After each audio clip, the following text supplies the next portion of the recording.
ফাঁকা বাড়ি পেয়ে স্কুলের নাম করে বন্ধুকে নিয়ে এসেছে বাড়িতে। সে ভাবতেও পারেনি যে এই সময় দরজায় এসে কেউ নক করবে। এখন সমান তালে তো কলিং বেল দিয়ে যাচ্ছে। এখন সে বুঝে উঠতে পারছে না তার এই যে কালপিট বন্ধু যাকে ভালোবাসে সে বলতেছে, "শোনো কোনো কথা বলো না, আগে দরজায় গিয়ে দেখো কে।" এখন দরজায় গিয়ে দেখে অন্য কেউ না, দরজা হচ্ছে তার মা। এখন সে কি করবে বুঝে উঠতে পারছে না। সে দৌড়ে ফিরে সেই কালপিটের কাছে আবার আসলো। এই যে এই কালপিটগুলো এরা হচ্ছে মানুষের সংসার নষ্ট করে এবং বিয়ের আগে এইসব এই যে মেয়েদেরকে টার্গেট করে তাদের সাথে সম্পর্ক স্থাপন করে। এদের কাজে হচ্ছে কিভাবে মানুষের সাজানো গোছানো সংসারগুলো নষ্ট করা। ভাই এদের পাল্লাতে যেন কোনো মা-বোনেরা না পড়ে। কারণ এরা কখনো মানুষের ভালো চায় না। আরে ভাই তোমার যদি এত ভালো চাওয়ার দরকার থাকতো, তোমার যদি এতই মনের মধ্যে প্রেম, তাহলে তুমি বিয়ে-শাদী করে ঘর সংসার করতা। কেন এই যে একটা মেয়ের জীবনে যে স্কুল লাইফে তার জীবনটা নিয়ে তুমি এরকম টানাহেঁচড়া করতেছ? এখন দেখেন কোন জায়গায় পালাবে এই চিন্তাই করতেছে। ভাই কথায় আছে ১০ দিন চোরের ১ দিন সাউদের। আজকে কিন্তু হাতে নাতে ধরা খাবে এই স্কুল ছাত্রী তার মায়ের কাছে।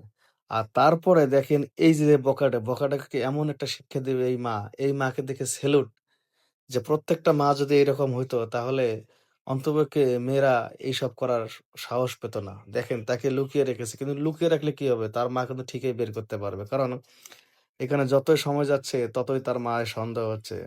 তার মার একটাই কথা যে, "কি ব্যাপার? ঘরের দরজা থাকবে লাগানো, তালা মারা। সেই ঘরের দরজা খোলা কেন?"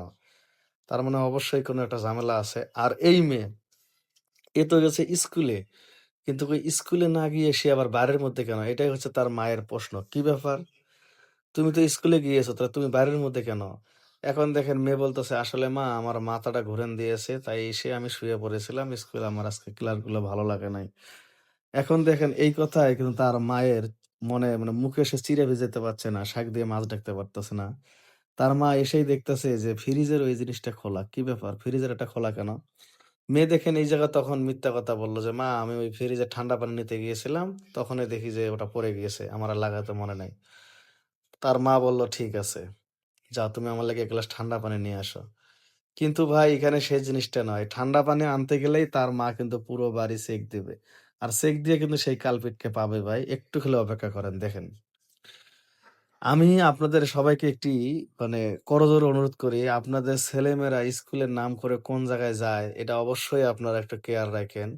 আর মাস্টারদের সাথে সবসময় আপনাদের একটা ভালো সুসম্পর্ক রাখবেন। তাদেরকে ফোন দিয়ে বলবেন যে, আপনাদের ছেলে-মেয়ে ক্লাসে ঠিকমতো গিয়েছে কিনা বা ঠিকমতো ক্লাস থেকে আসলো কিনা। যদি মাস্টারদের সাথে আপনাদের একটা ভালো বন্ডিং থাকে, তাহলে ইনশাআল্লাহ এই ধরনের সমস্যা হবে না। কারণ আপনাদের ছেলেমেয়েরা স্কুলের নাম করে দেখা যায় বন্ধু-বান্ধবের সাথে আড্ডা দেয়। যেমন এই যে আজকে এই ঘটনা। এই মেয়েটা কি করেছে? বাড়ি ফাঁকা পেয়ে নিয়ে এসেছে তার বন্ধুকে। কিন্তু সে ভাবতেও পারেনি এই সময় তার মা চলে আসবে। আজকে যদি তার মা চলে না আসতো তাহলে হয়তো তার জীবনে একটা বিয়ের আগে একটা কলঙ্ক লেগেও যেতে পারত। আর এই ধরনের বখাটেরা কিন্তু ভাই কখনো বিয়ে করে না দেখেন। এদের কাজই হচ্ছে নিজের বাড়িতে লবণ রেখে অন্যের বাড়ির বড়ি খাওয়া। কিন্তু মায়ের তো মন, কারণ মা তো সেই মেয়েকে জন্ম দিয়েছে। সে তো ভালো করেই জানে যে এখানে কোনো না একটা ঘাপলা আছে। এখন দেখেন যেই সেই রুমের দরজা খুলতে ধরবে, মেয়ে দৌড় পড়ে এসে যে, "মা এই যে তোমার জন্য পানি।" কিন্তু মেয়ে চাচ্ছে না যে কোনোভাবেই তার মা ওই ঘরের দিকে যাক। এখন তার মা কিন্তু সব দিকে চেক করা মোটামুটি শেষ। শুধু বাকি আছে এই ঘরটাই। দেখেন ধরা খাবে ভাই। আর ভাই প্লিজ ভিডিওটা শেয়ার করে দিয়ে অন্য বাবা-মাকে সচেতন করুন। অন্য বাবা-মারা যেন একটু হলে বুঝতে পারে যে আসলে আমরা যখন ফাঁকা বাড়ি রেখে যাই, আমাদের ছেলে বা আমাদের মেয়েদের হাতে আমরা চাবি দেই। কিন্তু আমরা এটা কেয়ার করি না। আসলে সে কি আবার বাসায় আসে না অন্য কোনো জায়গায় যায়? অবশ্যই মাস্টারদের সাথে আপনারা একটা ভালো সুসম্পর্ক রাখবেন।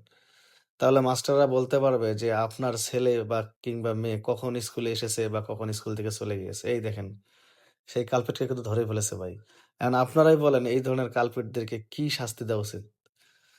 যদি ভাই ভিডিওটা একটু হলেও আপনাদের বিবেককে নাড়া দেয়, একটু হলেও যদি আপনারা বুঝতে পারেন যে এটা একটা সচেতনমূলক ভিডিও। এটা শুধু সচেতন করার জন্য, কাউকে ছোট করার জন্য না, হেয় করার জন্য না। যদি এটা আপনার মনে একটু হলেও নাড়া দেয় ভিডিওটা, প্লিজ ভাই ভিডিওটা শেয়ার দিবেন। আর এই শেয়ার কারণে অনেক মা-বাবারা সচেতন হবে এবং এখান থেকে অনেক শিক্ষার্থী আছে তারাও সচেতন হবে যে না আমাদের এইসব কাজ কখনো ভালো না।